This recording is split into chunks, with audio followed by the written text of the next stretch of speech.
이번 시간에 다룰 내용은 지수의 확장, 지수가 정수일 때입니다. 중학교 때 배운 지수 법칙은 지수가 자연수일 때였죠.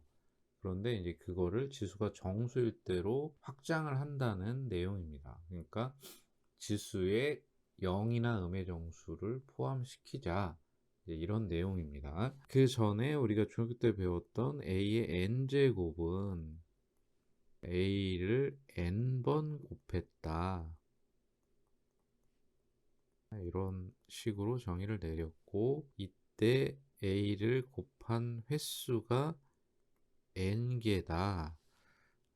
따라서 이 n은 곱한 횟수 또는 밑을 곱한 개수를 뜻하기 때문에 이거는 자연수, 즉 양의 정수다. 자, 이렇게 이제 약속을 했었습니다. 아니면 이렇게 정의를 내렸죠. 그런데 이제 여기 오늘 다룰 내용은 지수를 정수로 확장을 하기 위해서는, 자, 정수에는 양의 정수 0, 음의 정수, 이렇게 세 종류가 있고, 양의 정수는 다른 말로 자연수라고 하고, 1, 2, 3, 4, 5, 6, 7, 8 이렇게 나가는 숫자를 자연수라고 합니다. 그러면 우리가 지수를 정수로 확장하기 위해서는 지수가 0일 때와 음수일 때, 즉 음의 정수일 때를 정의를 해야 되겠죠. 그래서 옆에를 보면은 a는 0이 아니고 n이 양의 정수라고 제한을 해놨고, 그때 바로 보니까 a의 영제곱, 즉 지수가 0일 땐 1이다. n이 양의 정수이기 때문에, 즉 자연수이기 때문에 마이너스 n은 음수가 되는데, 이 정의를 잘 보니까 지수에는 마이너스를 떼어버리고 역수를 만들면 되네요. 자, 역수를 만든다. 즉 지수가 음의 정수면 마이너스 떼고 역수를 만들면 되는데, 이렇게 역수를 취하는 대신에 마이너스, 즉 음의 정수인 지수를 쓴다. 자, 이렇게 약속을 했다는 겁니다. 그래서 이렇게 0일 때와 지수가 음수일 때를 정의를 했고, 자, 음수일 때는 역수를 취하게 되고 n제곱이 분모로 가기 때문에 분모에는 0이 올 수가 없다. 그래서 이 조건이 붙은 겁니다. 이해가 되죠? 자, 그러면 굳이 지수가 0일 때와 음의 정수일 때가 필요했느냐? 그러면 그게 왜 나왔느냐를 한번 살펴보면, 중학교 때 지수의 나눗셈은 이렇게 m과 n의 대소에 따라 세 가지 경우로 분류를 했다. 그런데 이게 조금 복잡하더라. 그래서 전부 다 a의 n-n제곱을 쓰기로 했다. 그랬더니 문제가 발생을 하더라.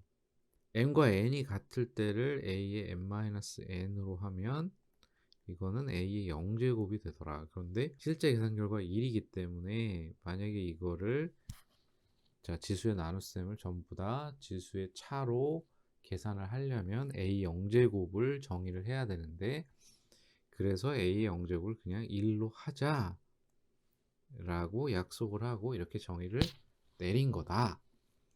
그리고 n이 n보다 클 때는 a의 n-n은 실제 계산 결과는 a의 n-m분의 1이 되는데, 이때 n-m이 양수입니다. 이걸 k라고 치환을 하면, 그러면 a의 마이너스 k는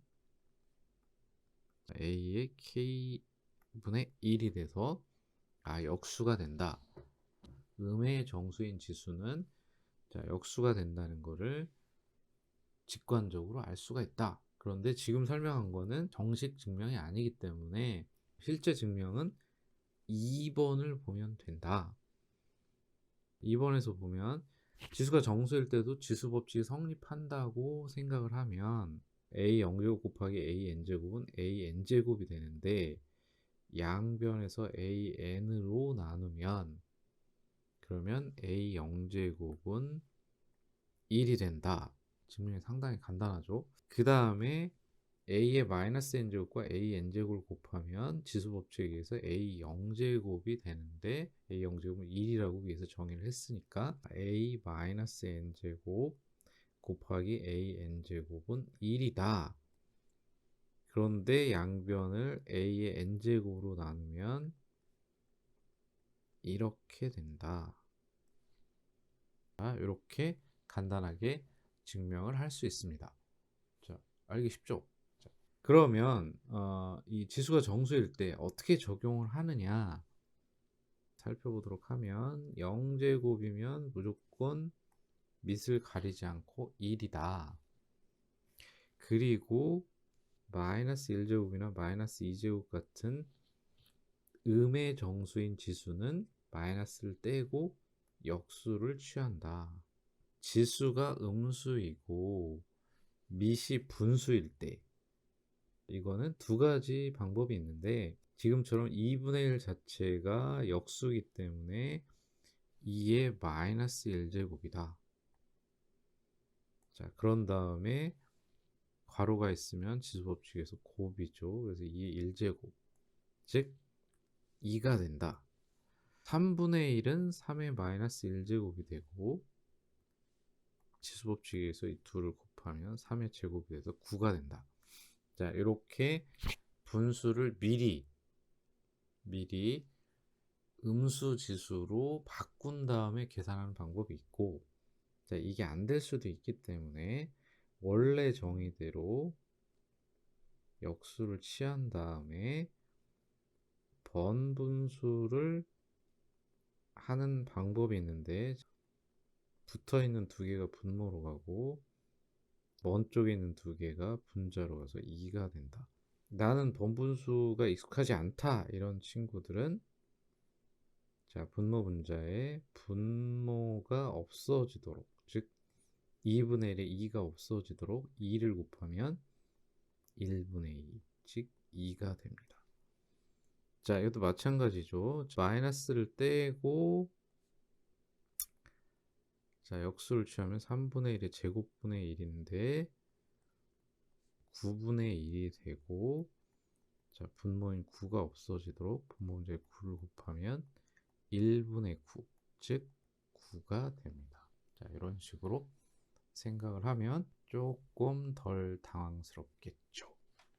다음으로 지수 법칙인데, 자, 지수가 정수일 때도 지수 법칙은 지수가 자연수일 때와 거의 동일하게 적용이 되는데, 지수의 곱은 지수의 합이 되고, 자, 나누기는 세 가지 경우로 나누지 않고 그냥 한 가지로 지수의 차로 마무리를 한다. 그리고 괄호 안에 지수가 있고 그 바깥에도 지수가 있는 경우에는 이 둘을 곱한다.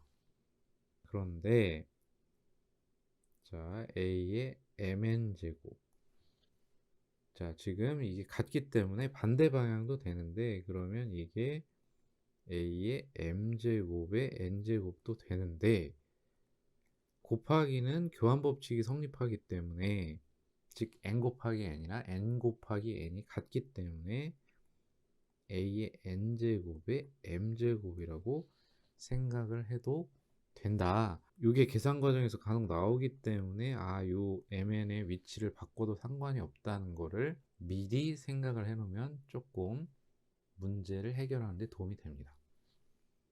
마지막으로 네 번째도 괄호가 있기 때문에 지수끼리의 곱인데 a의 1제곱이라고 생각을 한다고 예전에 얘기를 했었죠. 이렇게 되고 그렇다고 하면 지수끼리 곱하면 이렇게 돼서 A의 n제곱, B의 n제곱. 만약에 괄호 안에 지수가 1이 아닐 경우에는 자, 동일한 방식으로 A의 ln, B의 mn 이렇게 곱하면 됩니다. 실제 예제를 한번 적용을 해보면 곱하기니까 지수의 합이다 5 더하기 마이너스 3, 즉 2의 2제곱. 자, 그 다음에 3의 제곱 나누기 3의 곱이니까 세제곱이 되고 차니까 3의 마이너스 1제곱.